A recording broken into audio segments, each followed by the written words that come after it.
குடியிருப்பு பகுதிகளில் கழிவுநீர் தேங்குவதை போக்க அரக்கோணம் நகராட்சி நிர்வாகம் நடவடிக்கை எடுக்கவில்லை என்று பொதுமக்கள் குற்றம் சாட்டியுள்ளனர்.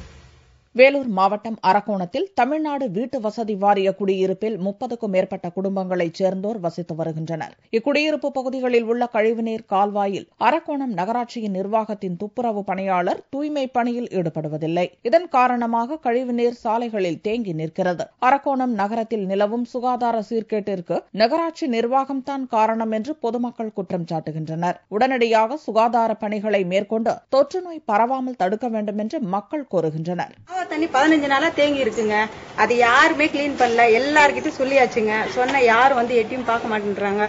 மழை பெஞ்சா தண்ணி அடைச்சிக்குது. அந்த தண்ணி சேர்ந்து தெருவுலயே வந்து நின்று போகுதுங்க. நாங்க சின்ன சின்ன குழந்தைங்க எல்லாம் வச்சிருக்கோங்க. இந்த பசங்களுக்கு டெங்கு ஜுரம் எல்லா ஜுரம் வந்துட்டு போயிடுச்சுங்க.